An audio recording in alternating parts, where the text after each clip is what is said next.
नमस्कार बच्चों। कैसे हो आप लोग? उम्मीद करूंगा कि आप अच्छे होंगे, स्वस्थ होंगे और अपनी यूपीएसआई की तैयारी में लगे हुए होंगे जी जान से। तो प्यारे बच्चों, मैं प्रभात आज की इस परसेंटेज की यूपीएसआई दरोगा की सीरीज में आप सभी का हार्दिक स्वागत करता हूं। तो चलिए बच्चों, आज की फिर क्लास को स्टार्ट करते हैं। और आज हम प्यारे बच्चों बहुत ही प्यारे प्यारे क्वेश्चन यूपीएसआई के जो प्रीवियस में अब तक पूछे जा चुके 2017 और 2019 में और 2021 में, वो आज लगाने वाले हैं और आपको उन क्वेश्चनों को कर कर काफी मजा आने वाला है। ठीक है प्यारे बच्चों, जैसे कि क्वेश्चन नंबर 41 आपको दिख ही गया होगा। क्वेश्चन नंबर 40 तक अब तक हमने जो है परसेंटेज में क्वेश्चन कर लिए थे। ठीक है, और मैं उम्मीद करूंगा कि जितने भी क्वेश्चन अब तक हमने किए वो आपको अच्छे से समझ भी आए होंगे और आपने उन क्वेश्चनों की अच्छे से प्रैक्टिस भी कर ली होगी। ठीक है, चलिएगा। तो देखिए प्यारे बच्चों, क्वेश्चन में कहा गया कि जल मिश्रित 10 लीटर चीनी के एक विलियन को 5 दिनों के लिए धूप में रखा जाता है। 5 दिनों बाद यदि विलियन में जल की मात्रा 20% रहती है तो शेष विलियन का परिमाण ज्ञात कीजिए। ये क्वेश्चन में कहा गया। बहुत ही प्यारा क्वेश्चन है प्यारे बच्चों। मैं चाहूंगा कि आप जो है इस क्वेश्चन को एक बार खुद से ट्राई करें और फिर उसके बाद इसका बेस्ट अप्रोच क्या हो सकती है वो आपको देखना है। ठीक है, चलिएगा। देखिए प्यारे बच्चों, मैं थोड़ा सा मतलब समझाने की कोशिश करूंगा ताकि हर बच्चा आसानी से समझ ले। करने को तो 2 सेकंड में हो ही जाएगा क्वेश्चन। मैं खुद के लिए नहीं कर रहा हूं, ताकि हर बच्चा जो इस वीडियो को देख रहा है उनको हर चीज समझ में आए। ठीक है, तो सबसे पहले प्यारे बच्चों हम छोटा सा कंसेप्ट पढ़ते हैं। हालांकि शायद मैंने पिछली वीडियो में आपको पढ़ाया हुआ है या क्लास में पढ़ाया हुआ है। ठीक है, देखिएगा भाई, मैं ये कहता हूं कि अगर दो संख्याएं हैं हमारे पास, एक संख्या ए है और एक संख्या बी है, और मैं बोल दूं कि इन दोनों संख्याओं का प्रोडक्ट कांस्टेंट है, इन दोनों संख्याओं का प्रोडक्ट कांस्टेंट है। ठीक है, एक संख्या हमारे पास ए है और एक संख्या बी है और इन दोनों संख्याओं का प्रोडक्ट कांस्टेंट है। जैसे एग्जांपल से समझते हैं चीजों को। मैं मान के चलूं ए की वैल्यू 20 ले लूं और बी की वैल्यू कितनी ले लूं, 5। तो 20 की मल्टीप्लाई 5 में करोगे तो कितना होगा, 100 यानी कि 100 होगा। अब मैं ए की जो वैल्यू है 20 ना लेकर प्यारे बच्चों मैं 25 ले लेता हूँ, 25 है ना। और 25 में मैं 4 की मल्टीप्लाई कर दूं तो अब भी कितना है, 100। क्योंकि हमें इन दोनों का प्रोडक्ट क्या रखना है प्यारे बच्चों, स्थिर रखना है, समान रखना है, इक्वल रखना है, कांस्टेंट रखना है। ठीक है ना, तो इसलिए मुझे यहाँ पे 100 बनाना है। ठीक है ना, तो 20 की मल्टीप्लाई 5 में की कितना हुआ, 100। 25 की मल्टीप्लाई 4 में की कितना हुआ, 100। यानी कि हमने प्रोडक्ट को क्या कर दिया, कांस्टेंट कर दिया। तो अब यहां से चीजें शुरू होगी। आपको ये बात समझनी है प्यारे बच्चों कि अगर हम एक संख्या को किसी रेशियो में बढ़ा रहे हैं, जैसे कि ए को हमने 20 से 25 कर दिया, तो 5 से काट दोगे 4 और 5 से काट दोगे 25 को तो 5, यानी कि हमने ए को 4 से 5 के रेशियो में बढ़ा दिया। तो आप यहां पर देख पा रहे होंगे कि जो बी है ना प्यारे बच्चों, वो 5 से 4 के रेशियो में घटेगा।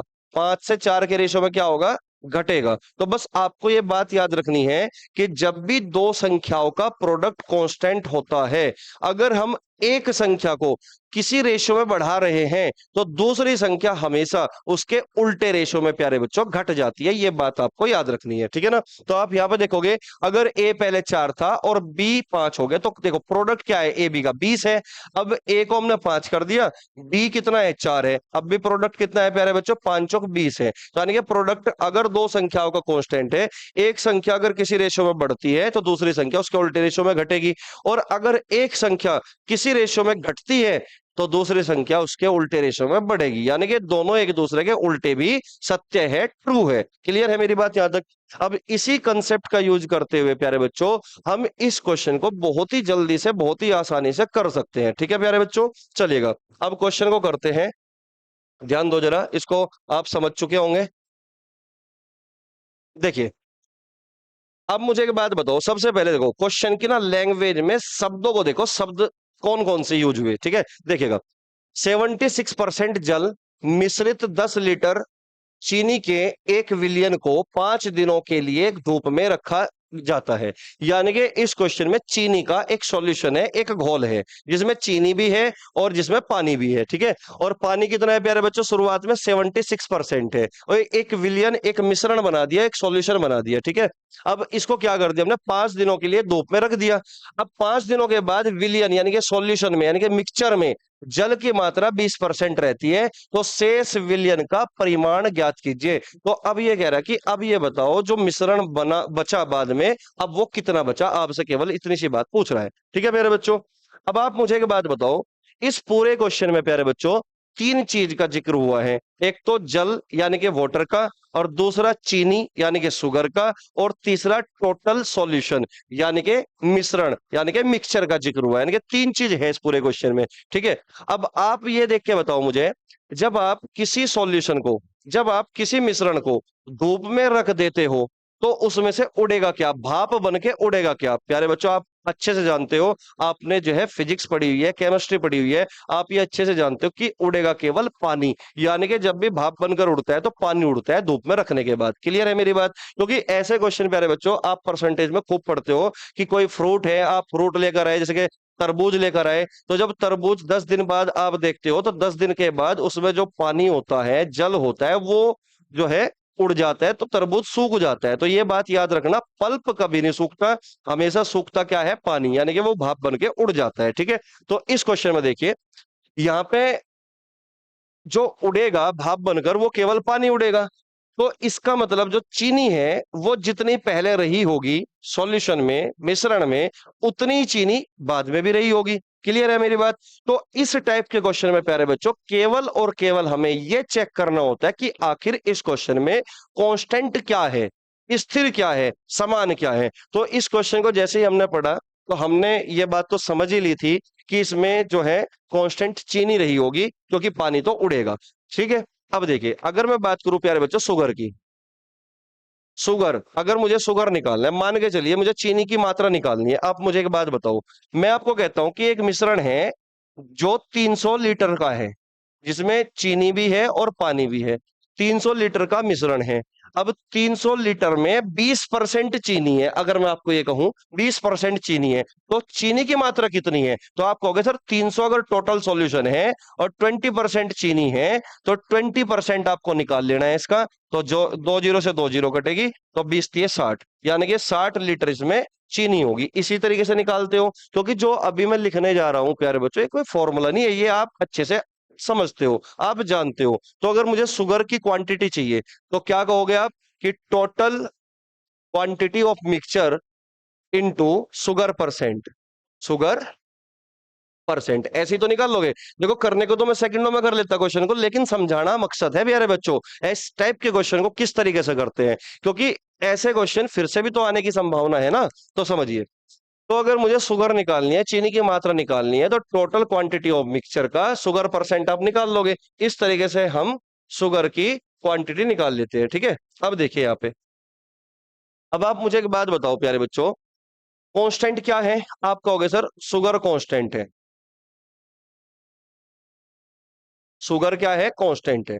क्लियर है बात यहां तक? और अभी अभी हमने जो पढ़ा वो ये पढ़ा कि अगर दो संख्याओं का, दो नंबर का प्रोडक्ट कांस्टेंट है, तो एक संख्या जिस रेशियो में घटती है, दूसरी संख्या उसके उल्टे रेशियो में बढ़ेगी, या एक संख्या जिस रेशियो में बढ़ती है, दूसरी संख्या उसके उल्टे रेशियो में बढ़ेगी। क्लियर है मेरी बात? तो आप मुझे एक बात बताओ यहां पर कि अगर इनिशियली वाटर 76% है, 76% है, शुरुआत में जल की मात्रा 76% है, और हम जानते हैं कांस्टेंट कौन है, चीनी। तो शुरुआत में अगर 76% जल है, तो चीनी कितनी रही होगी? आप कहोगे सर चीनी शुरुआत में 24% रही होगी। चीनी कितनी रही होगी? 24% रही होगी, यानी कि शुगर परसेंट शुरुआत में कितनी है, 24% है। अब ये कह रहा है कि 5 दिनों तक हमने इसको धूप में रख दिया, अब बाद में जो जल की मात्रा हुई वो 20% हो जाती है, बाद में पानी 20% हो जाता है। अगर पानी टोटल सॉल्यूशन में 20% है, तो चीनी कितनी है प्यारे बच्चों? आप कहोगे सर 80% है, आप कहोगे कि 80% है। क्लियर है मेरी बात? तो यहां से हमने ये बात जान ली प्यारे बच्चों कि जो शुगर है, वो शुगर का जो रेशियो आया वो आया 8×3 = 24 और 8×2 = 10, यानी कि 3 से 10 के रेशियो में बढ़ी चीनी। चीनी किस रेशियो में बढ़ी? 3 से 10 के रेशियो में इंक्रीज हुई। तो इसका मतलब जो टोटल होगा, टोटल क्वांटिटी ऑफ मिक्सचर होगा, इसके उल्टे रेशियो में बढ़ेगा। भाई उल्टे रेशियो में, सॉरी, घटेगा, क्योंकि 3 से 10 के रेशियो में बढ़ा, तो उल्टे रेशियो में घटेगा, 10 से 3 हो गया।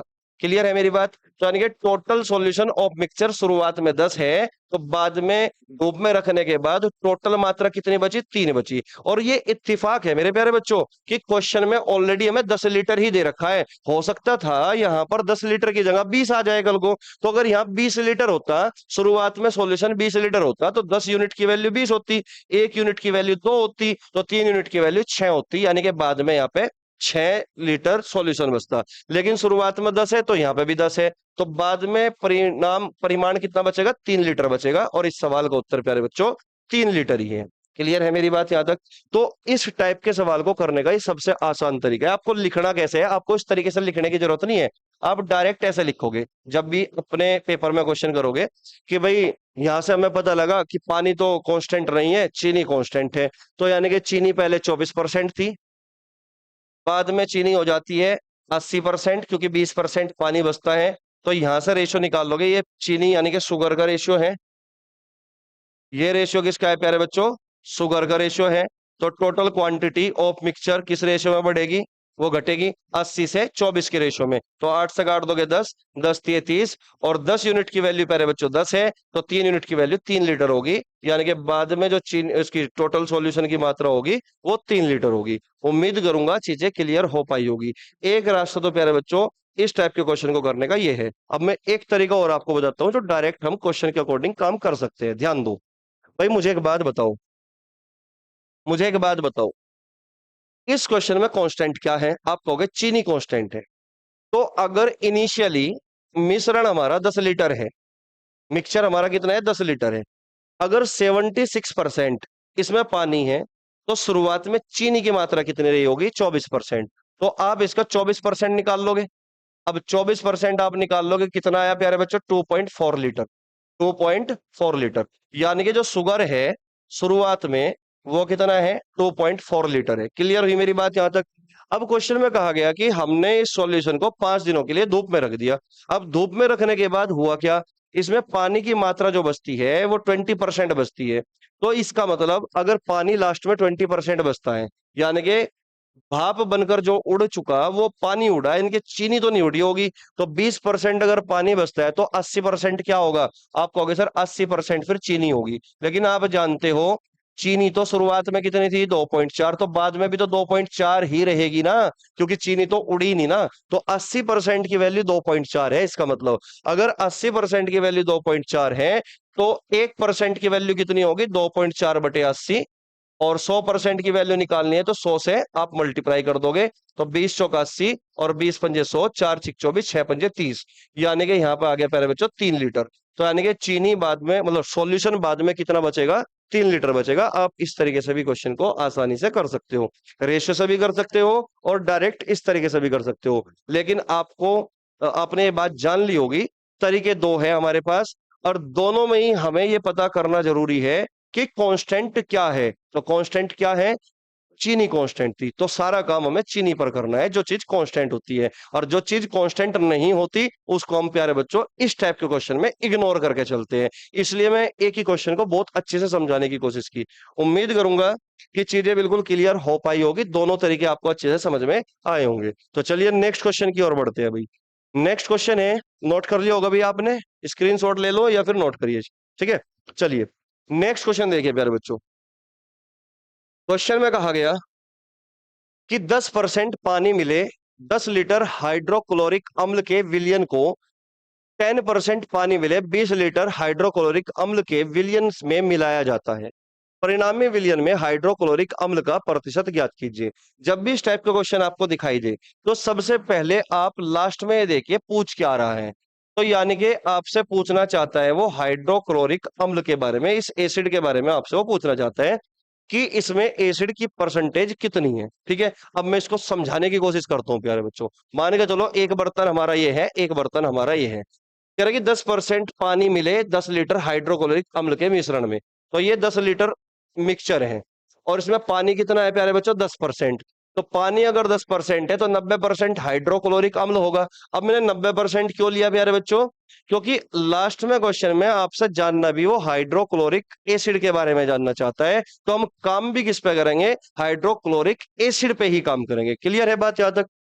अब 10% अगर पानी है तो हाइड्रोक्लोरिक एसिड 90% होगा इसमें। इसी प्रकार कह रहा कि ये कह रहा कि हाइड्रोक्लोरिक अम्ल के विलयन को 10% पानी मिले। अब 10% पानी मिले, 20 लीटर हाइड्रोक्लोरिक अम्ल के विलयन के साथ मिलाया जाता है।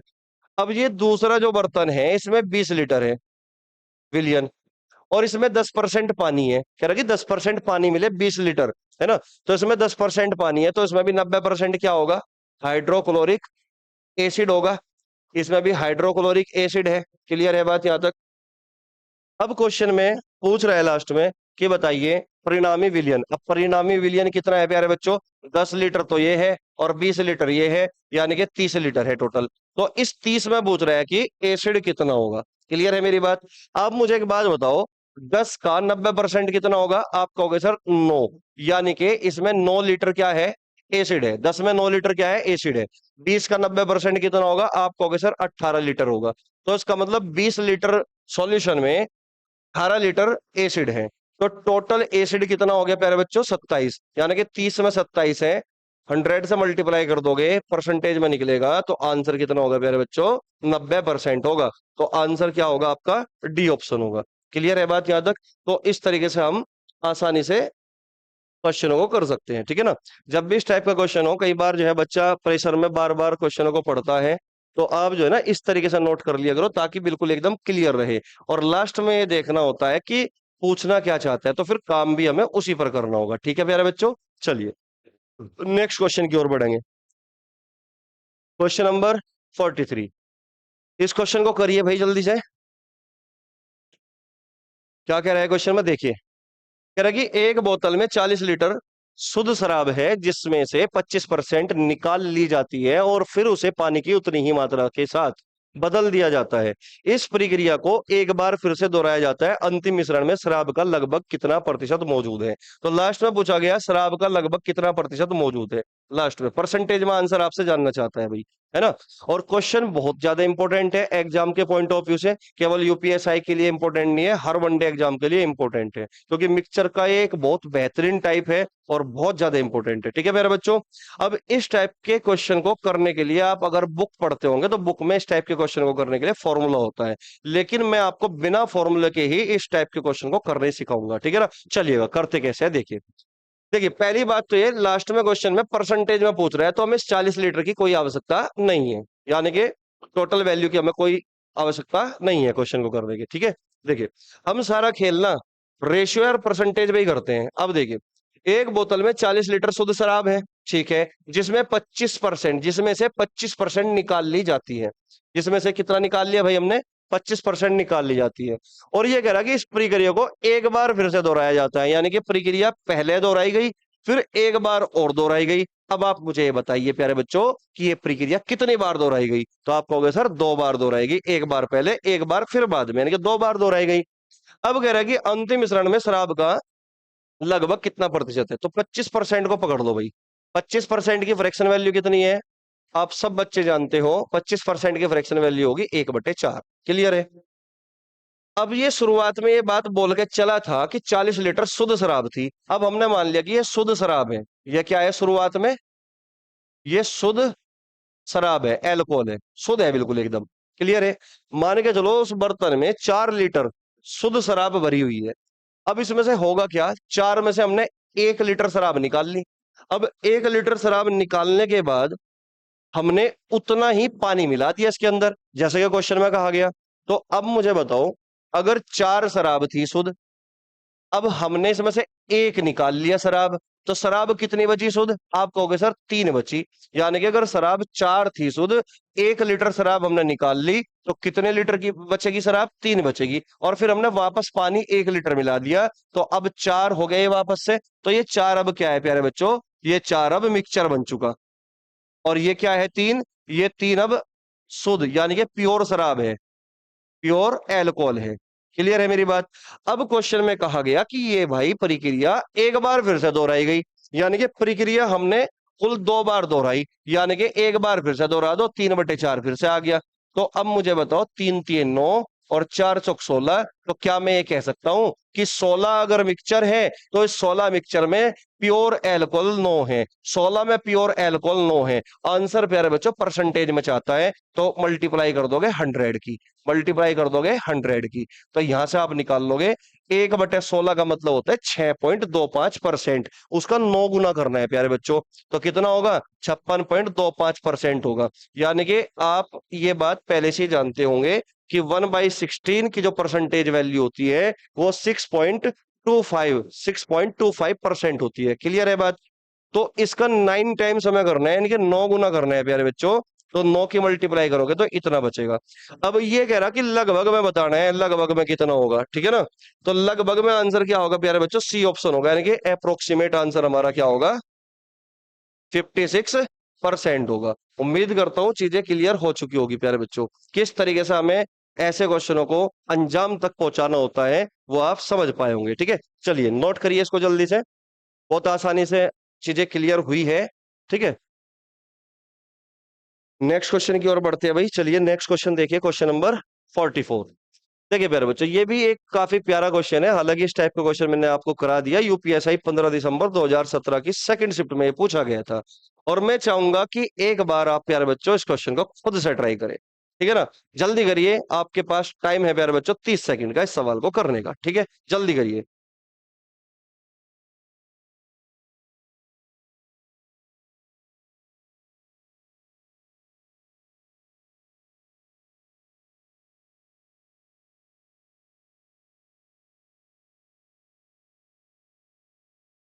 चलिए प्यारे बच्चों, आपका टाइम जो है अब समाप्त होता है। आपने आंसर निकाल लिया होगा। देखिए क्या कह रहा है क्वेश्चन में। कह रहा है कि 15 लीटर घोल, 15 लीटर घोल जिसमें 40% एसिड और 60% पानी है। ठीक है, 25 लीटर ऐसा घोल मिलाया जाता है जिसमें 60% एसिड और 40% पानी है। परिणामी मिश्रण में पानी का प्रतिशत ज्ञात कीजिए। अभी अभी मैंने बताया था कि जब भी इस टाइप का क्वेश्चन होगा आपको ये चेक करना है कि लास्ट में आखिरकार क्या पूछ रहा है। तो आपने देखा कि पानी की परसेंटेज वैल्यू पूछ रहा है कि पानी का प्रतिशत क्या होगा। तो इस बात का मतलब है कि हम क्वेश्चन की शुरुआत से ही सारा का सारा फोकस पानी पे रखेंगे। यानी कि हमें पानी के बारे में बताना है तो फोकस भी किस पर करोगे? पानी पर करोगे। क्लियर है मेरी बात?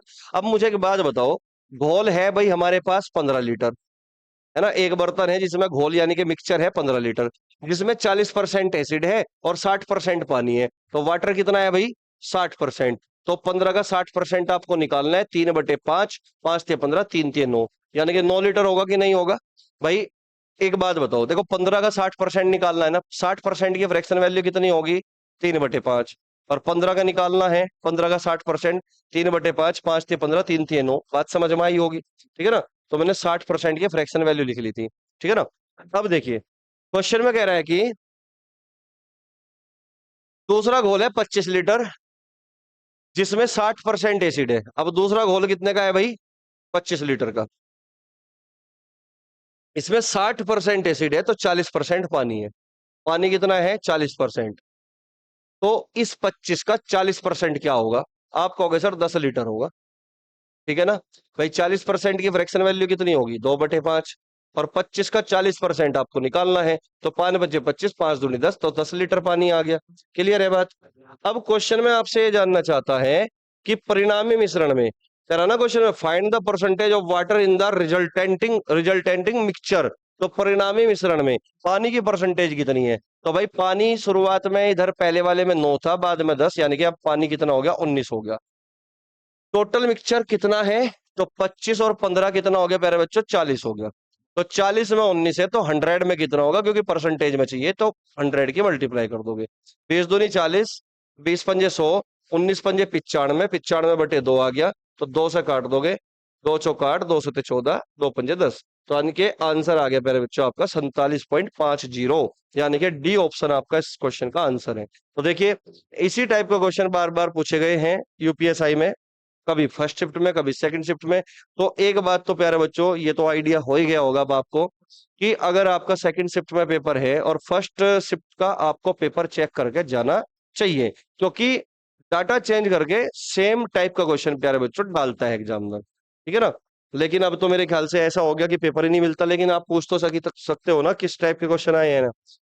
अब लेकिन पूछेगा भी वही जिसकी तैयारी ठीक ठाक होगी, क्योंकि उसके ही समझ में आएगा कि किस टाइप का क्वेश्चन आया था। वो समझ जाएगा कि भाई फला फला टाइप का क्वेश्चन आया था। अब जिसको यही नहीं पता टाइप कौन कौन से हैं, किस तरह के क्वेश्चन है, तो वो क्या समझेगा। ठीक है ना। चलिए खैर, नेक्स्ट क्वेश्चन की ओर बढ़ते हैं भाई।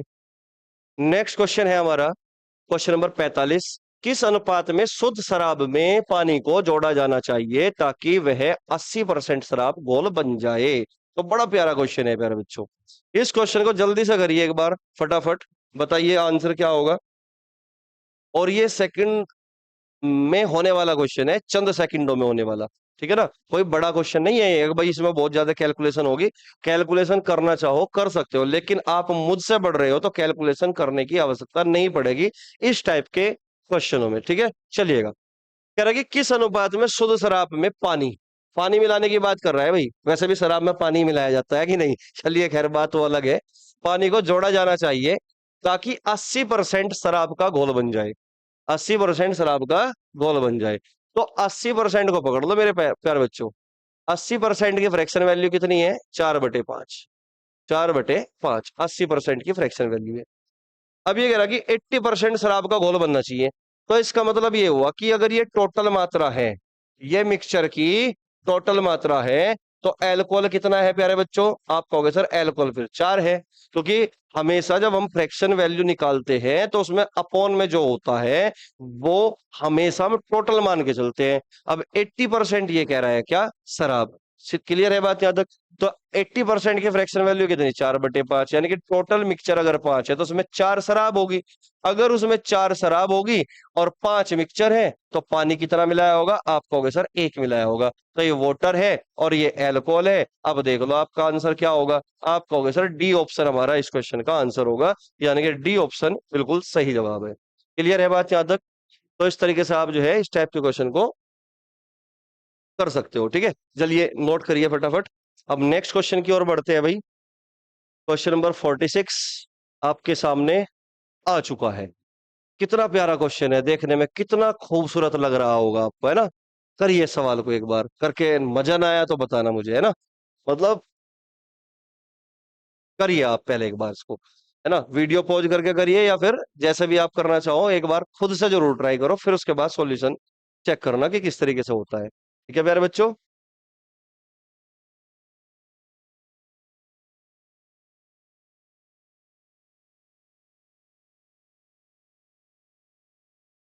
चलिए भाई करते हैं कुछ क्वेश्चन को। अब ये यूपीएसआई 2017 में पूछा गया था पहली शिफ्ट में। जब इस टाइप का क्वेश्चन कुछ बच्चों ने देखा होगा तो इस क्वेश्चन को तो बिल्कुल छोड़ ही दिया होगा, क्योंकि पढ़ने में ही इतना टाइम लगेगा, है ना। लेकिन इस टाइप के क्वेश्चन को करने के लिए सबसे सही तरीका क्या हो सकता है, वो मैं आपको बताना चाहूंगा। तो प्यारे बच्चों, जब भी इस टाइप का बड़ा क्वेश्चन हो तो बहुत ही कंसंट्रेशन के साथ एक तो पढ़ना है, और जब पढ़ोगे ना तो चीजों को आसान भाषा में लिखते चलना। ठीक है ना, जैसे कि मैं लिखूंगा यहाँ पे, समझने की कोशिश करना। कह रहा कि श्री मुकेश एक व्यापारी है जिसके पास समान मात्रा में ए और बी उत्पादन है। यानी कि हमारे पास ना, जो व्यापारी साहब है ये, इसके पास दो उत्पादन है, एक तो ए है और एक बी है। और ये कह रहा कि समान मात्रा में है, तो समान मात्रा में तो कर दिया समान। अब कह रहा कि उत्पादन ए में 40% लोहा यानी कि आयरन और 60% जस्ता यानी कि जिंक मौजूद है। अब उत्पादन ए में दो चीज मौजूद है प्यारे बच्चों। उत्पादन ए में दो चीज मौजूद है, एक तो आयरन मौजूद है और एक जिंक मौजूद है। ठीक है ना। आयरन कितना मौजूद है भाई? 40%। 40%। और जिंक कितना मौजूद है? 60%। कोई दिक्कत नहीं होगी यहां तक। ठीक है। अब क्वेश्चन में क्या बोल दिया? और उत्पादन बी में 35% लोहा और 40% जस्ता और 25% कांस्य। कांस्य मतलब ब्रॉन्ज, और लोहा आयरन और जस्ता यानी कि जिंक। अब उत्पादन बी है जो, इसमें तीन चीज है प्यारे बच्चों। इसमें तीन चीज है, एक तो आयरन ही है, एक जिंक है और एक ब्रॉन्ज है।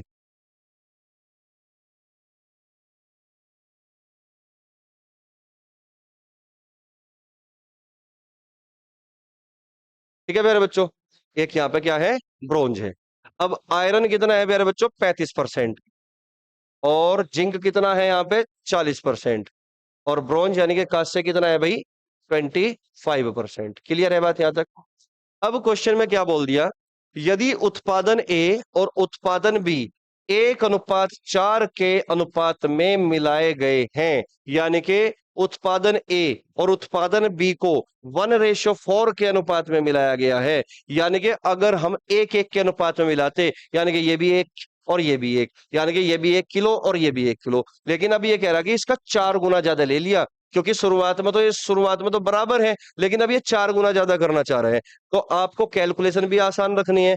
तो अब एक काम करो, हमें ये तो पता ही है कि ये दोनों शुरुआत से बराबर है। अब ये 1:4 के अनुपात में 4 गुना लेना चाहते हैं, तो मैंने मान लिया कि ये अगर ये 100 है तो ये कितना होगा 400 होगा। भाई ये 100 किलो का है, मतलब 100 किलो का उत्पादन है, तो ये 400 किलो का मैंने मान लिया थोड़ी देर के लिए। बात समझ में हो गया 1:4? आप कहोगे यस सर बिल्कुल 1:4 हो गया, क्योंकि शुरुआत में दोनों बराबर थे, लेकिन क्वेश्चन कह रहा है कि हमें 1:4 के अनुपात में मिलाना है, तो 4 गुना कर दिया इसको। क्लियर है बात यहां तक?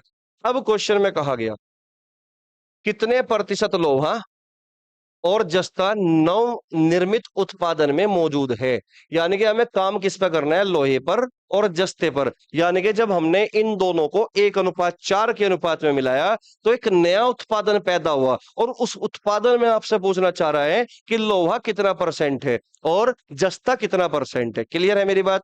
ठीक है, अब परसेंटेज में आंसर चाहता है, और हमारे पास प्यारे बच्चों सब कुछ परसेंट में है। सब कुछ क्या है, परसेंट में, इसलिए मैंने दो दो जीरो पहले ही बढ़ा दी, ताकि परसेंट से दो जीरो खत्म हो जाए। अगर मैं 1 और 4 को लेकर चलता, 1 किलो या 4 किलो मान के चलता, तो हमारा क्वेश्चन पॉइंट में जाने की पूरी पूरी संभावना होती। ठीक है प्यारे बच्चों, तो हमें कैलकुलेशन खुद ही करनी होती है, तो अपने रास्ते में आई गई मुश्किलों को भी खुद ही खत्म करना होगा। ठीक है, चलिएगा। अब मुझे एक बात बताओ प्यारे बच्चों, अगर मैं बात करूं 100 किलो में लोहा कितना होगा, तो 100 का 40%, यानी कि 40% लोहा होगा। अब मैं बात करूं 400 में 35% लोहा है, तो लोहा कितना होगा, आयरन कितना होगा? तो आप कहोगे सर 400 का 35% निकाल लो, तो 4×5 = 20, 4×3 = 12, 14, यानी कि 140। यानी कि टोटल कितना हो गया मेरे बच्चों, टोटल हो गया हमारा 180। यानी कि आयरन कितना हुआ, ए में और बी में जब इन दोनों को मिला दिया तो इधर से 40% आयरन गया और इधर से 35% आयरन गया। तो 400 का 35% 140, 100 का 40% 40, यानी कि टोटल जो आयरन हुआ प्यारे बच्चों वो 180 हुआ। भाई कितने में हुआ? आप कहोगे सर 400 और 100 दोनों को मिलाया था ना, तो 500 में। कितने में? 500 में। 500 में 180 और गुणा 100 कर दोगे तो 2 जीरो से 2 जीरो, 5 से काट दोगे 36, यानी कि 36% प्यारे बच्चों आयरन है। आयरन कितना हो गया? 36% हो गया। क्लियर है मेरी बात? आंसर वही होगा जिसमें 36 मौजूद होगा। अब आप कहोगे सर इसमें 36 मौजूद नहीं है, इसमें नहीं है, इसमें नहीं है, तो आंसर क्या होगा? ए ऑप्शन होगा। तो जस्ता इस बात का मतलब है फिर 44% होगा। क्लियर है मेरी बात यहां तक? चलो खैर निकाल लेते हैं जस्ते को भी।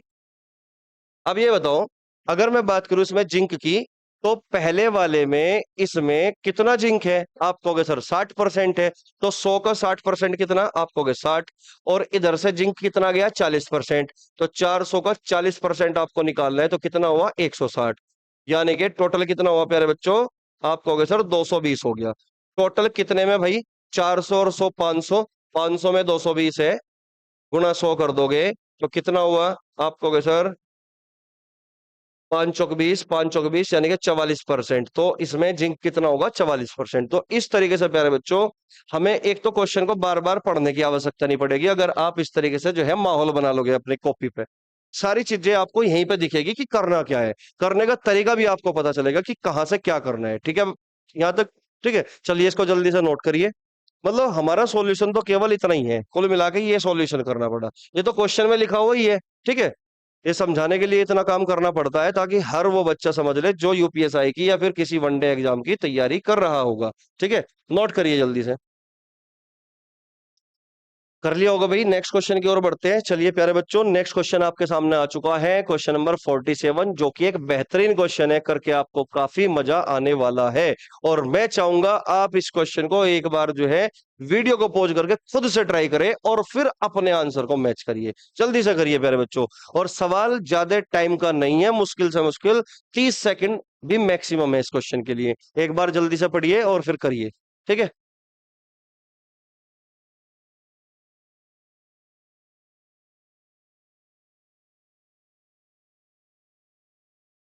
मेरा फोन कहाँ है?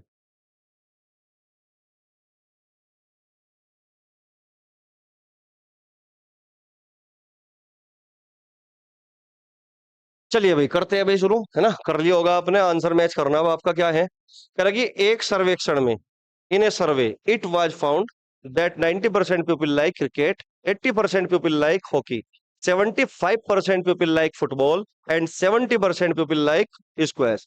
What is the least percentage of people who like all the game? आपसे पूछना चाहता है कि कम से कम कितने प्रतिशत लोग सभी खेलों को पसंद करते हैं। इतनी सी बात क्वेश्चन में दे रखी है। देखिए, एक सर्वेक्षण हुआ, एक सर्वे हुआ, जिसमें हमें पता चला कि 90% लोग ना क्रिकेट पसंद करते हैं, और 80% लोग हॉकी पसंद करते हैं, 75% लोग फुटबॉल पसंद करते हैं, 70% लोग जो है स्क्वैश पसंद करते हैं। तो ये बताओ कम से कम कितने प्रतिशत लोग हैं जो इन चारों खेलों को पसंद करते हैं? हॉकी को भी, क्रिकेट को भी, है ना, स्क्वैश को भी और फुटबॉल फुटबॉल को भी, सबको पसंद करते हैं।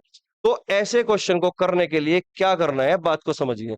भाई मुझे एक बात बताओ, सबसे पहले हम ये निकाल लेंगे कि ऐसे कितने परसेंटेज लोग हैं जो सभी खेलों को पसंद नहीं करते। क्लियर है? यानी कि अगर चार खेल है हमारे सामने, तो चार में से तीन को कर रहे हो, या फिर एक को छोड़ रहे हो, या फिर दो को कर रहे हो, ऐसी चीज हमें निकालनी है सबसे पहले। देखिएगा, एक सर्वेक्षण से ज्ञात हुआ 90% अगर लोग क्रिकेट को पसंद करते हैं, तो क्रिकेट को ना पसंद करने वाले कितने होंगे? आप कहोगे सर 10% लोग ऐसे हैं जो क्रिकेट को पसंद नहीं करते। 80% लोग अगर हॉकी को पसंद करते हैं, तो हॉकी को ना पसंद करने वाले कितने होंगे? आप कहोगे 20%, यानी कि 20% हॉकी को ना पसंद करने वाले होंगे। अब ये बताओ 75% लोग अगर फुटबॉल को पसंद करते हैं, तो फुटबॉल को ना पसंद करने वाले कितने होंगे? आप कहोगे 25%। 25%। क्लियर? अब ये बताइए 70% लोग स्क्वैश को पसंद करते हैं, तो 30% लोग ऐसे होंगे जो स्क्वैश को पसंद नहीं करते। तो ये टोटल कितने होंगे प्यारे बच्चों? ये हो गया 20 और 10 30, 30 और 30 60, और 60 और 20 80, 5 85। यानी कि ये 85% हमारा जो आया, ये क्या है? इसी बात को आपको समझना है। देखो, 85% में वे सभी लोग आ चुके हैं जो सभी खेलों को पसंद नहीं करते। यानी कि कुछ को कुछ खेल पसंद करते हैं, कुछ खेलों को पसंद नहीं करते। 85% में वे आ चुके हैं। लेकिन हमें बताना यह है कि कम से कम कितने प्रतिशत लोग सभी खेलों को पसंद करते हैं। अब ये सभी खेलों को पसंद नहीं करते, यानी कि 100% अगर लोग हैं, तो 85% ऐसे लोग हैं जो सभी खेलों को पसंद नहीं करते। तो इसका मतलब कितने बचे? 100 में से कितना कम कर दोगे? 85% कम कर दोगे, तो कितना बचा भाई आपका? ये बचा 15%। इसका मतलब 15% ही केवल वे लोग हैं जो कम से कम सभी खेलों को पसंद कर रहे हैं। बात समझ में आई यहां तक? तो इतना ही इस क्वेश्चन में करना था, ज्यादा सोचने की आवश्यकता नहीं थी इस क्वेश्चन में। क्लियर है बात यहां तक? ठीक है, तो ना पसंद करने वाले आपने निकाल लिए, तो फिर बाकी जो बचेंगे वो क्या बचेंगे? पसंद करने वाले ही बचेंगे। तो 85% है जो सभी खेलों को पसंद नहीं करते, तो बचे कितने? 15% जो सभी खेलों को पसंद करेंगे कम से कम। ठीक है, इतनी बात इसमें करना था। नेक्स्ट क्वेश्चन देखिए प्यारे बच्चों। अगला क्वेश्चन एक बहुत बेहतरीन सवाल है, और ये यूपीएसआई 2017 में पूछा गया है। ठीक है, करिए सवाल को एक बार जल्दी से।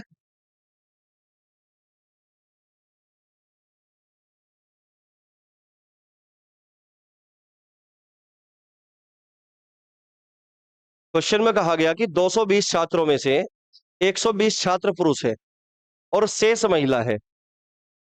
तो पुरुष छात्रों के 25% और महिला छात्राओं में से 20% रसायन विभाग के छात्र हैं।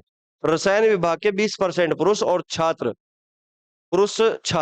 और 25% महिला छात्र फाइनल परीक्षा में उत्तीर्ण यानी कि पास हुए हैं। रसायन विज्ञान में परीक्षा में उत्तीर्ण होने वाले कुल छात्रों का प्रतिशत क्या होगा? तो आपसे लास्ट में पूछना यह चाहता है प्यारे बच्चों, what is the percentage of past student in the examination in the chemistry?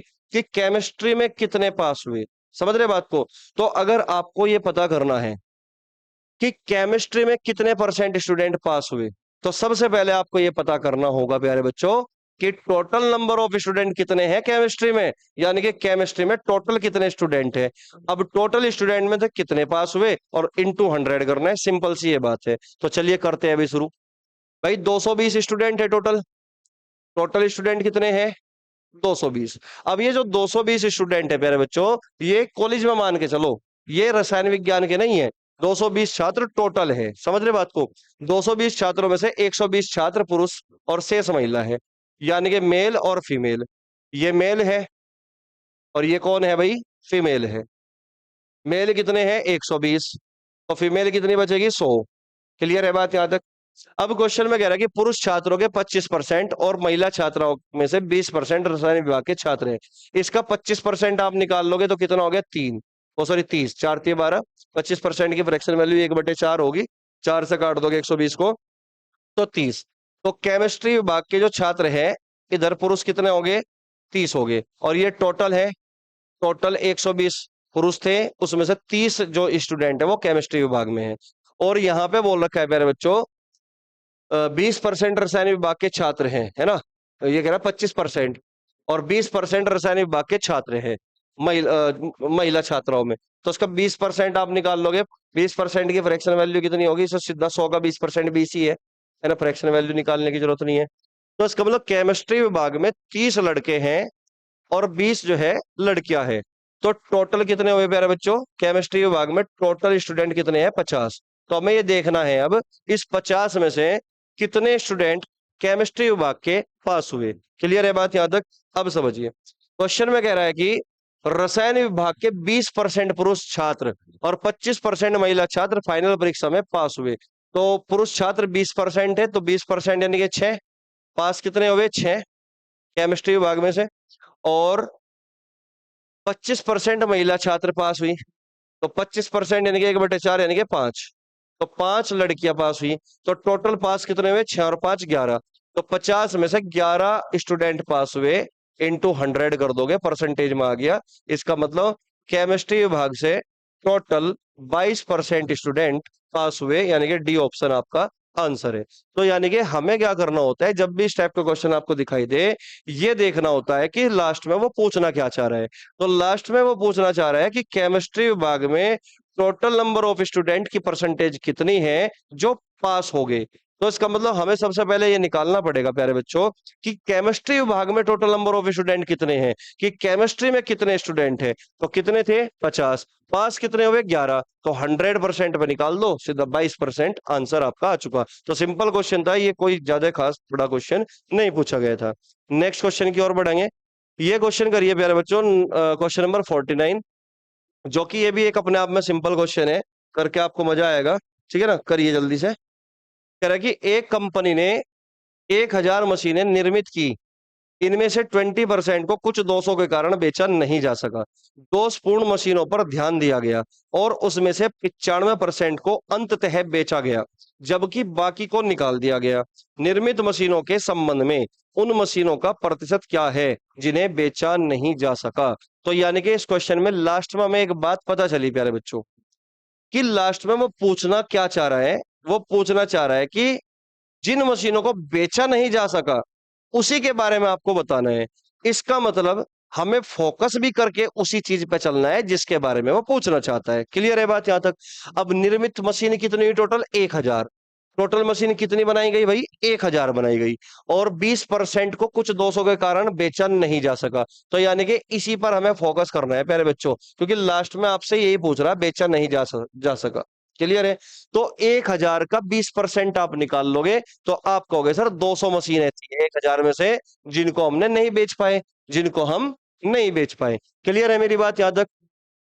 अब क्वेश्चन में कहा गया दोषपूर्ण मशीनों पर ध्यान दिया गया। अब हुआ क्या, जो मैनेजर साहब थे कंपनी के, उन्होंने क्या किया कि जो 200 मशीन नहीं बिक पा रही थी उन पर थोड़ा विशेष ध्यान दिया कि क्यों नहीं बिक पा रही, है ना। तो ये कह रहा कि दोषपूर्ण मशीनों पर ध्यान दिया गया, यानी कि इन 200 पर ध्यान दिया गया, उनमें से 95% को अंततः बेचा गया, यानी कि इन 200 का 95% तो बेच दिया गया। तो फिर बचा हुआ कितना बचा, आप कहोगे सर 5%। तो इसका मतलब 200 का 5% अभी भी नहीं बिक पाया। तो इसका मतलब कितनी मशीन अभी भी नहीं बेच पाए हम, आप कहोगे सर 10 मशीन अभी भी हम नहीं बेच पाए। क्लियर है बात यहां तक? अब क्वेश्चन में कह रहा है कि निर्मित मशीनों के संबंध में उन मशीनों का प्रतिशत क्या है जिन्हें बेचा नहीं जा सका। तो 10 मशीन को हम नहीं बेच पाए, तो 1000 में कितना प्रतिशत है, ये सवाल मैं आपसे पूछना चाहता है। तो 2 जीरो से 2 जीरो काट दोगे, 0 से 0, इसका मतलब आपका आंसर आ गया प्यारे बच्चों कि केवल हम 1% मशीन को नहीं बेच पाए। तो इतनी सी बात इसमें थी क्वेश्चन में। उम्मीद करूंगा चीजें क्लियर हो पाई होगी कि किस तरीके से आपको पेपर में बैठ के क्वेश्चन को देखना है, टैकल करना है क्वेश्चन को। लास्ट में से पता चलता है कि पूछना किसके बारे में है, बताना किसके बारे में है, और फोकस किस पर करना है। क्लियर है? चलिए नेक्स्ट क्वेश्चन की ओर बढ़ेंगे। क्वेश्चन नंबर 50 देखिए। क्वेश्चन नंबर 50 एक बहुत बेहतरीन क्वेश्चन है, इसको एक बार जल्दी से करिए प्यारे बच्चों। ठीक है, टाइम है आपके पास 30 सेकंड का, हालांकि 30 सेकंड भी ज्यादा ही है इस क्वेश्चन के लिए। करिए फटाफट एक बार, क्या पूछना चाहता है। कह रहा है कि वर्ष 2016 में एक कॉलेज में छात्रों की कुल संख्या 2500 है, यानी कि 2016 की बात है। नंबर ऑफ स्टूडेंट टोटल कितने हैं? 2500। इसमें से 55% लड़के हैं। अगर 55% लड़के होंगे तो लड़कियां कितनी होगी? 45% होगी, बाकी लड़कियां। ठीक है। वर्ष 2017 में छात्रों की कुल संख्या में 12% की वृद्धि हुई है। अब 2017 आते आते हमें क्या पता चला कि 2017 में हमने जब ये चेक करा कि नंबर ऑफ स्टूडेंट में जो इंक्रीमेंट हुआ, वृद्धि हुई, वो कितनी हुई? टोटल 12% की, 12% की। अब क्वेश्चन में कहा गया यदि लड़के और लड़कियों के बीच का अनुपात पिछले वर्ष से बदलता नहीं है, यानी कि जो रेशियो पहले था आज भी रेशियो प्यारे बच्चों वही है, ये कहना चाह रहा। तो वर्ष 2017 में कॉलेज में लड़कियों की कुल संख्या ज्ञात करे, लास्ट में ये पूछ लिया लड़कियों की कुल संख्या ज्ञात करे। तो प्यारे बच्चों फोकस किस पे करोगे? आप कहोगे सर लड़कियों पे करोगे, आपने ही तो बताया कि जिसके बारे में पूछता है फोकस हमेशा उसी पे करते हैं। तो मुझे एक बात बताओ भाई, टोटल कितने थे? 2500 थे। 2500 टोटल स्टूडेंट थे, और जिनमें लड़के कितने थे? तुम कहोगे 55% थे। लड़के कितने थे? 55% थे। तो अगर लड़के 55% थे तो लड़कियां कितनी बची? आप कहोगे सर लड़कियां बची 45%। लड़कियां बची 45%। तो जब क्वेश्चन के अंदर रेशो की बात कर दी गई, कहा गया कि अनुपात पिछले वर्ष जैसा ही है, तो क्या मैं ऐसा रेशो बना सकता हूं? आप कहोगे यस सर। 5 से काट दोगे 11 बार कटेगा, 5 से काट दोगे 9 बार कटेगा। यानी कि रेशियो 2016 में जो था वो 2017 में आज भी रेशियो वही है, यानी कि लड़के 11 यूनिट है 2017 में, और लड़कियां भी 9 यूनिट होगी 2017 में। यानी कि 2016 का और 17 का रेशियो सेम है। 11 16 में भी 11 यूनिट थे और 17 में भी 11 यूनिट। 16 में भी 9 यूनिट लड़कियां हैं और 17 में भी 9 यूनिट लड़कियां हैं। और लास्ट में पूछ भी यही रहा लड़कियां कितनी थी। तो लड़कियां भाई कितनी थी? 9 यूनिट थी। तो यानी कि आंसर क्या होगा? 9 का मल्टीपल होगा। और 9 का डिविजिबिलिटी रूल ये कहता है कि डिजिट का सम 9 से पूरा पूरा डिविजिबल होना चाहिए, तो वो संख्या पूरा पूरा कटेगी। अब तुम कहोगे सर पॉइंट में तो नहीं है सारे ऑप्शन इंटीजर में, वैसे भी लड़के और लड़कियों की संख्या कभी ऐसे आपने सुनी नहीं होगी कि 450 लड़के जा रहे थे या 4.25 लड़के आ रहे थे। समझ रहे बात को? तो हमेशा लड़कों की लड़कियों की संख्या हमेशा इंटीजर में रहेगी। तो यानी कि 9 का मल्टीपल आंसर है। चेक करिए डिजिटल सम, 5 और 3 8 और 1 9, एक डिजिटल सम है, ये आंसर नहीं होगा। है ना? 1 और 1 2, इसका डिजिटल सम 2 है, ये आंसर नहीं होगा। 3 और 1 4 और 1 5, इसका डिजिटल सम 5 है, ये भी आंसर नहीं होगा। 6 और 2 8 और 1 9, इसका आंसर प्यारे बच्चों डी ऑप्शन होगा, क्योंकि इसका डिजिटल सम 9 है। तो ऑप्शन से तो हमें इतना ही करना था। अब चलिए खैर करते हैं सॉल्यूशन। अब क्वेश्चन में ये कहा गया था कि टोटल नंबर ऑफ स्टूडेंट 12% बढ़ जाते हैं। अब 12% की फ्रैक्शन वैल्यू कितनी होगी? आप कहोगे 4 3 12, 25, 3/25, 25 पर 3 की वृद्धि हो जाती है, यानी कि बढ़ने के बाद स्टूडेंट कितने हो जाते हैं? 28/25, यानी कि मल्टीप्लाइंग फैक्टर ये बनेगा। अगर 25 थे तो 3 की वृद्धि यानी कि 28/25, 25 से काट दोगे यानी कि 2800। कितने हो जाते हैं? 2800। 12% की वृद्धि के बाद स्टूडेंट कितने हो जाते हैं प्यारे बच्चों? 2800 हो जाते हैं 2017 में। तो लड़कियों की संख्या बताइए। तो लड़की प्यारे बच्चों 9 है। टोटल कितने में? 11 और 9 20 में। 20 में लड़की 9 है, तो 2800 में कितनी होगी यही आपको निकालना है। तो लड़कियों की संख्या यहां से आप निकाल लोगे। 20 से काट दोगे 140, और 14 निम्मा 126 होता है, यानी कि 1260 इस सवाल का आंसर है। ठीक है, ऑप्शन से करो या फिर सॉल्यूशन करो, आंसर होगा डी ऑप्शन 1260। उम्मीद करूंगा चीजें क्लियर हो पाई होगी कि किस तरीके से हम कई बार जो है सवाल को ऑप्शन से भी कर लेते हैं। ठीक है, चलिए नेक्स्ट क्वेश्चन की ओर बढ़ते हैं भाई। अगला क्वेश्चन देखिए क्या कहता है, नोट कर लिया होगा आपने। Question number 51। देखिए प्यारे बच्चों, करने में मजा आएगा, क्वेश्चन को एक बार आप पढ़िएगा जल्दी से और फिर करिएगा। ठीक है, देखिए क्वेश्चन में कहा गया, एक कक्षा में 20% लड़के, वो 20 लड़के और 40 लड़कियां हैं। एक कक्षा में 20 लड़के और 40 लड़कियां हैं, उनमें से प्रत्येक को कुछ केक वितरित किए जाते हैं। एक विशिष्ट दिन पर प्रत्येक लड़के को प्राप्त होने वाले केक की संख्या लड़कियों की कुल संख्या के 15% के बराबर होती है, जबकि प्रत्येक लड़की को प्राप्त होने वाले केक की संख्या लड़कों की कुल संख्या के 40% के बराबर होती है। ऐसी स्थिति में 4 दिनों में कितने केक वितरित किए गए? तो जब पेपर में आप बैठते हो तो ऐसी स्थिति में आप क्या करोगे? ये काफी लंबा क्वेश्चन है, तो हो सकता है कुछ बच्चे तो डर के भाग जाए, छोड़ के चले जाए क्वेश्चन को। लेकिन प्यारे बच्चों, क्वेश्चन बड़ा आसान है, एक बार ढंग से देखिएगा और फिर करने की कोशिश करो। आप मुश्किल से मुश्किल 30 सेकंड में आप इसको आराम से कर लोगे। ठीक है ना, चलिएगा। देखो सिंपल सी एक बात दे रखी है क्वेश्चन में कि भाई लड़के कितने हैं? 20। लड़के कितने हैं? 20। और लड़की कितनी है? 40। क्लियर है बात? अब यहाँ पे क्वेश्चन की शुरुआत होती है। देखो केक तो बांट दिया गया, अब ये कह रहा कि एक विशेष दिन, यानी कि एक स्पेशल दिन ऐसा आया कि प्रत्येक लड़के को प्राप्त होने वाले केक की जो संख्या है वो लड़कियों की कुल संख्या के 15% के बराबर होती है। समझ रहे बात को? प्रत्येक की बात कर रहा है, ईच स्टूडेंट की बात कर रहे हैं, वो ईच लड़के की यानी कि बॉय की बात कर रहे हैं। तो लड़कियों की कुल संख्या के 15% के बराबर होती है। अब लड़कियों की संख्या कितनी है भाई? 40। और 40 का 15% आप यहां पर निकाल लोगे, तो 40 का 15% कितना होगा प्यारे बच्चों? 6। 40 का 15%, भाई 20 दूनी 40, 20 पंजे 100, 5 तिये 15, 3 दूनी 6 होगा। ठीक है ना, क्योंकि 40 का 15% निकालना है तो 15 का 40% निकाल लो सीधा आप। 40% की फ्रैक्शन वैल्यू कितनी होगी? 2/5, 5 तिये 15, 3 दूनी 6। इसका मतलब ये हुआ कि एक लड़के को 6 केक मिलेंगे। लड़के कितने हैं? 20। तो टोटल केक कितने होंगे? 120। क्लियर है मेरी बात यहां तक? भाई लड़कियों की कुल संख्या के 15% के बराबर, क्या कह रहा है? प्रत्येक लड़के को, ये वाली बात बात को समझिए कि प्रत्येक लड़के को प्राप्त होने वाले केक की संख्या लड़कियों की कुल संख्या के 15% के बराबर होती है। यानी कि एक लड़के को कितना केक मिला? 40 का 15% यानी कि 6। एक लड़के को 6 मिलेगा, लड़के कितने हैं? 20। तो यानी कि टोटल केक कितने हो गए? 120 हो गए उस विशेष दिन के लिए। ठीक है ना? अब क्वेश्चन में कह रहा है, जबकि प्रत्येक लड़की को यानी कि एक लड़की की बात हो रही है, प्राप्त होने वाले केक की संख्या लड़कों की कुल संख्या का 40% है। अब लड़कों की संख्या कितनी है भाई? लड़कों की संख्या 20 थी और 20 का 40% निकालना है आपको। कैसे? 8। इसका मतलब एक लड़की को जो केक मिला वो कितना मिला? 8 मिला। अगर एक लड़की को केक मिलते हैं 8, लड़की है 40, तो 8 चौक 32, यानी कि लड़कियों के पास केक कितने आए? 320। तो उस दिन टोटल केक कितने हो गए प्यारे बच्चों? आप इसको जोड़ दोगे तो ये हो गया 440। यानी कि एक विशेष दिन में टोटल केक कितने हैं? 440। क्लियर है? एक दिन के केक कितने हुए? 440 उस स्पेशल दिन के। अब क्वेश्चन में कहा गया, ऐसी स्थिति में, यानी कि जो स्थिति अभी चल रही है, यानी कि एक दिन में 440 केक बटे, है ना? ऐसी स्थिति में 4 दिनों में कितने केक वितरित किए जाएंगे? अगर हम इसी तरीके से 4 दिन तक बांट दें तो कुल केक कितने होंगे? तो एक दिन में अगर 440 है तो 4 दिन में कितने होंगे? मल्टीप्लाई कर दो 4 की। 4 चौक 16, 4 चौक 16 और 17, तो 1760 केक होंगे, जो कि आपका ए ऑप्शन होगा।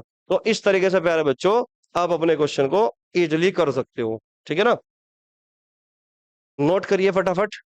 नेक्स्ट क्वेश्चन की ओर बढ़ते हैं फिर। चलिए भाई नेक्स्ट क्वेश्चन की ओर बढ़ते हैं। क्वेश्चन नंबर 52 आपके सामने आ चुका है। ठीक है, चलिए करिए भाई इस सवाल को। कह रहा है कि एक जिले में कुल नागरिक के 10% को अपराध की सजा मिली है, परंतु कुल अपराधियों में से 20% अपराध करने के बाद भी बच जाते हैं।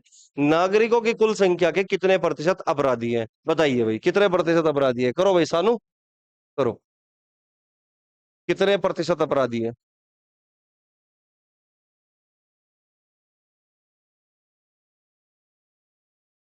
रीता, तुम भी करो।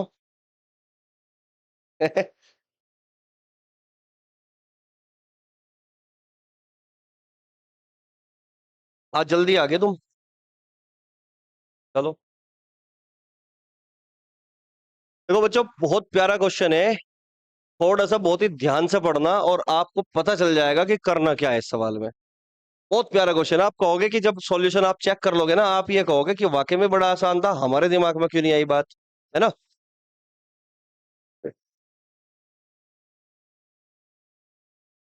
देखिए, करते हैं अभी शुरू, है ना। लास्ट क्वेश्चन है आज की क्लास का। और आज की इस चौथी क्लास में हमने टोटल 52 क्वेश्चन किए, ठीक है। उसके बाद नेक्स्ट क्लास से हम 53 से क्वेश्चन शुरू करेंगे, ठीक है। चलिएगा। एक जिले में कुल नागरिकों के 10%, देखो कुल नागरिक यानी कि टोटल सिटीजन के 10% को अपराध की सजा मिली। परंतु कुल अपराधी, यहां पे बोल रखा कुल अपराधी, टोटल क्रिमिनल्स, है ना, कुल अपराधी में से 20% अपराध करने के बाद भी बच जाते हैं। यानी कि टोटल नंबर ऑफ क्रिमिनल्स जो भी होंगे, टोटल क्रिमिनल्स जो भी होंगे, हमें नहीं पता कितने परसेंट है, लेकिन उनमें से 20% जो है अपराध करने के बाद भी बच जाते हैं। तो इसका मतलब कुल क्रिमिनल्स का अगर 20% बच जाते हैं तो 80% को तो सजा हुई होगी ना। आप कहोगे बिल्कुल। तो इसका मतलब मैं कह सकता हूं कि टोटल क्रिमिनल का 80% को सजा हुई, टोटल क्रिमिनल के 80% को सजा हुई। और क्वेश्चन में क्या बोल रहा कि नहीं भाई, कुल नागरिकों के 10% को अपराध की सजा हुई। तो टोटल प्यूपिल, टोटल नंबर ऑफ प्यूपिल, इसके 10% को सजा हुई। 10% को सजा हुई तो दोनों बात बराबर नहीं है क्या। इधर भी है 10% वे अपराधी है जिनको सजा हुई, और इधर भी वे हैं जिनको सजा हुई। तो इसका मतलब दोनों बात क्या है, आपस में एक दूसरे के बराबर है। अगर ये दोनों बात एक दूसरे के बराबर है तो अब हम यहाँ पर रेशियो का जादू लगा सकते हैं प्यारे बच्चों। यहां से मैं निकाल सकता हूँ टोटल प्यूपिल कितने हैं और टोटल क्रिमिनल्स कितने हैं, ये रेशियो में निकाल सकता हूँ यहां से। देखिए, 10 से काट दोगे ये 8 बार कटेगा, यानी कि टोटल प्यूपिल 8 है, कुल नागरिकों की संख्या 8 है, और कुल अपराधियों की संख्या कितनी होगी प्यारे बच्चों, 1 होगी। तो इसका मतलब अगर 8 लोग हैं तो 8 में एक क्रिमिनल है। ये पूछ रहा लास्ट में कितने प्रतिशत क्रिमिनल है, कितने परसेंट अपराधी है। 1/8 का मतलब 12.5% होता है। इसका मतलब आंसर हुआ 12.5%। क्लियर है मेरी बात। तो इस तरीके से प्यारे बच्चों हमें इस टाइप के क्वेश्चन को उड़ाना था, ठीक है। चलिए खैर, नोट करिए इसको जल्दी से। मैं उम्मीद करूंगा कि अब तक हमने जितने भी परसेंटेज में क्वेश्चन किए यूपीएसआई के, सिलेक्टेड क्वेश्चन है एक तरीके से, कुछ क्वेश्चन प्यारे बच्चों रिपीट भी हुए हैं डाटा चेंज कर करके, लेकिन वे आए हुए हैं तो इसलिए मैंने यहाँ पे, ताकि आपकी अच्छे से प्रैक्टिस भी हो जाए, तो वे मैंने आपको यहाँ पे कराए हैं, ठीक है। और इसके बाद कुछ संभावित क्वेश्चन भी होंगे तो वो भी मैं इसमें ऐड करके आपको कराऊंगा, ठीक है। तो परसेंटेज में लगभग मैं 80 के करीब क्वेश्चन आपको कराने वाला हूँ। इनकी तो आप खासकर प्रैक्टिस कर ही लेना, और लेकिन इसके अलावा भी आप जो है परसेंटेज को पढ़ते रहना, ताकि परसेंटेज में से क्वेश्चन अगर आपके एग्जाम में आए तो वो आपका बिल्कुल भी गलत ना हो। क्योंकि बूंद बूंद से घड़ा भरता है, उसी प्रकार प्यारे बच्चों एक एक क्वेश्चन को हमें सेलेक्ट करके पूरा ठीक करना होगा, तभी आप मैथ में 40 के 40 क्वेश्चन ठीक कर पाओगे। क्योंकि किसी भी एक सिंगल चैप्टर से प्यारे बच्चों कभी भी 5-7 क्वेश्चन नहीं आते। यानी कि जितने भी अर्थमेटिक में क्वेश्चन वो चैप्टर है, हर चैप्टर से किसी में से 2 क्वेश्चन आगे, किसी में से 3 क्वेश्चन आगे। तो इसलिए हमें हर चैप्टर को बहुत बढ़िया से पढ़ना है, कवर करके चलना है प्यारे बच्चों, ताकि आप पेपर में बैठ पाओ और विद एक्यूरेसी आप बिल्कुल सही तरीके से स्पीड के साथ पूरा पेपर भी अटेम्प्ट कर पाओ, और इस बार प्यारे बच्चों सिलेक्शन भी ले पाओ, ठीक है। चलिए फिर मिलते हैं फिर नेक्स्ट क्लास में। तब तक के लिए आप पढ़ते रहिए, खुश रहिए। जय हिंद।